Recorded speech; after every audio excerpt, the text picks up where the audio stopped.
understanding the story, a house is not a home, we need to first see ourselves first. So right now you all are in your teenage time, okay, you all are considered to be the teenagers.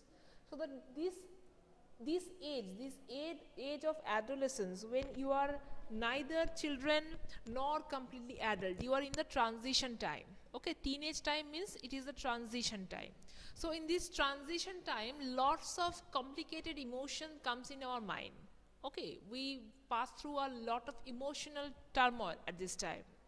So for example, like here the narrator, here whoever is the protagonist, the narrator, so what happened, his school got changed. So till now he had been studying in a different school as a child, he was enjoying his childhood, he has been going to that school from his very infancy stage. Okay, he has been going to that school. Suddenly that school got changed and he has to again start his life in an entirely new environment. And this starting a life in a completely new environment is bothering him. It is not comfortable for him, he is feeling awkward. So here I wish you can also relate yourself. Okay, some of you who have suddenly shifted from a different school, okay, from among you only, suddenly some of you who have shifted from a different school and you are coming and admitting yourself in a new school, you must be feeling the same kind of thing. You must be feeling the sense of anxiety, you must be scared, you must be a little bit scared that what will happen, how will be the teachers, how will be the friends, will I be able to make any friends or not, or whether my life is going to be very miserable or not. There are lots and lots of confusion that happens. So mentally at that time, in such condition, mentally we remain kind of disturbed. So here the same thing happened to this narrator as well. So see, my first year of high school felt awkward. After leaving junior high at the head of my as after leaving junior high at the head of my class with all the seniority and upper grade levels could afford me, it felt strange starting over as a freshman. A school was twice as big The school was twice as big as my old school, and to make matters worse, my closest friends were sent to different high school. I felt very isolated. So in the very starting, the narrator is talking about his anxiety, talking about his main problem.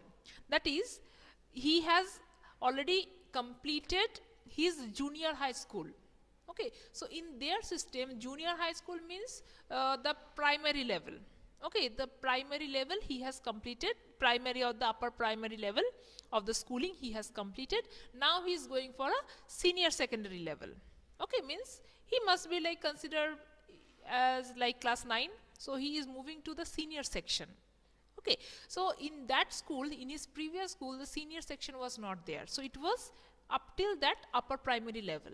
So he has to change the school. So a changing of school is happening to him. So a changing of school is happening to him, and not only that, the main problem is that he is obviously going to a new school, but he is going to that particular school alone. His other classmates who are also passing that junior high school, those are the friends, those are the classmates, they are going to a different high school. They are not coming to this high school. So he is not at all okay with the fact that he will be completely alone and completely like as a new kid in that new school. Okay, he won't be having any common known friends there. So that is his problem, and that is what making him feel more isolated. So for him it is like till the last year he was like, he considered himself to be one of the senior students. Okay, because in the junior high school he was in the senior class there. Okay, so there he used to feel like a senior, he is experienced, he used to feel like I am the kind of very much senior. But suddenly in the next year he is again joining in a new school as a junior. Junior means he will be in the lowest class there. So he have to start again like as a fresher. Okay, so he is not okay with that fact. I missed my old teacher so much that I would go back and visit them. They would encourage me to get involved in school activities so that I could meet new people. They told me that in time I would adjust and probably end up loving my new school more than I had my old one. They made me promise that when that happened, I would still come by and visit them from time to time. I understood the psychology in what they were saying, but I took some comfort in it nonetheless. So, naturally, he will be missing. Naturally, he will be missing his old school and old school teachers. So, often he will go back to meet the old school teacher from the teachers of his junior high school. Okay, he will meet with them and he will talk about his problem that I'm not okay, I'm not happy, I'm missing my old school, I'm missing everyone here. Okay, he will be talking.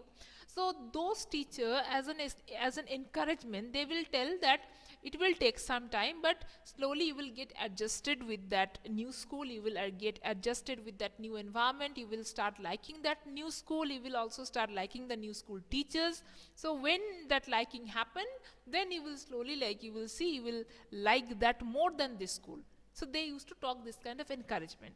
And they also said that when you start liking your new school, don't forget about your old school. Okay, sometimes come and visit us. Okay, so he was able to understand the psychology what they were talking about, because being teachers, they will miss the old students. Okay, and now the old student is very much attached to them, but after few months maybe the attachment won't be there. Okay, maybe he won't come anymore. So at that time the teachers will be feeling very bad. So they just said that when you start liking that school, don't forget about us. Okay, visit us often. But whatever the fact is, he felt little bit happy that at least he felt comfortable that fine, like people are there who will be missing me in from my old school. One Sunday afternoon, not long after I had started high school, I was sitting at home at our dining room table doing homework. It was a cold and windy fall day, and we had a fire going in our fireplace. As usual, my red tabby cat was lying on top of all my papers, purring loudly and occasionally swatting at my pen for entertainment's sake. So this was the condition going on. He was trying to adjust himself in the new school and all.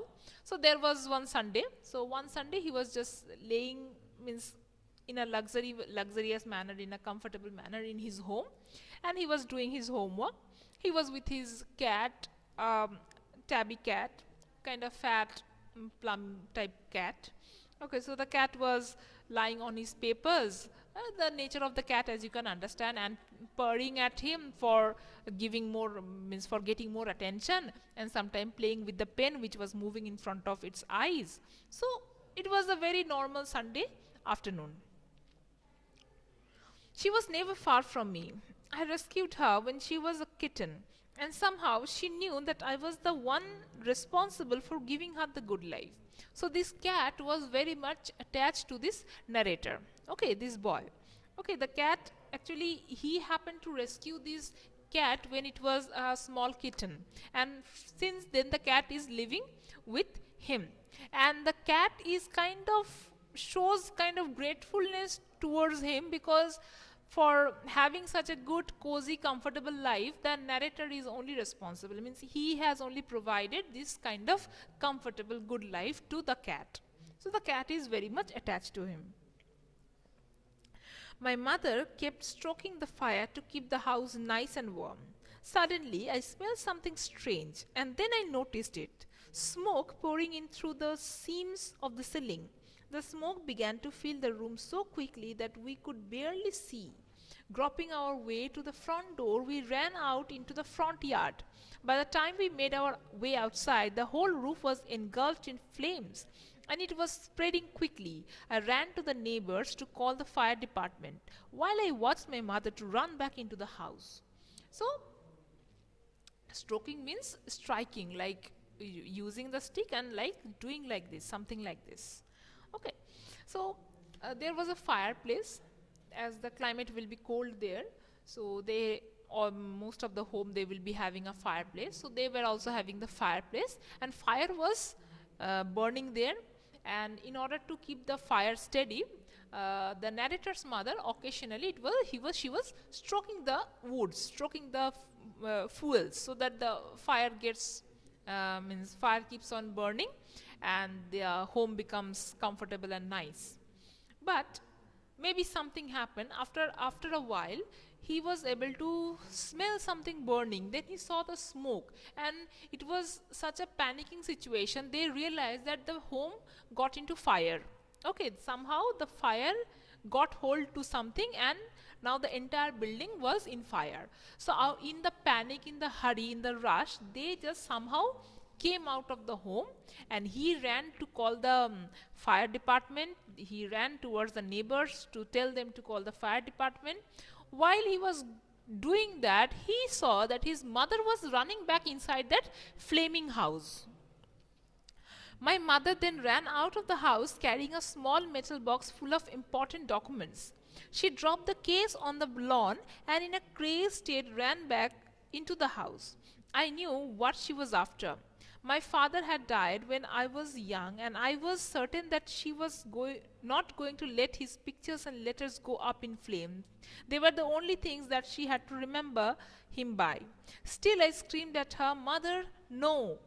So he saw that the mother went inside the house, in that flaming house. Immediately she came out carrying a small metal box, dropped it on the lawn. Again she went inside.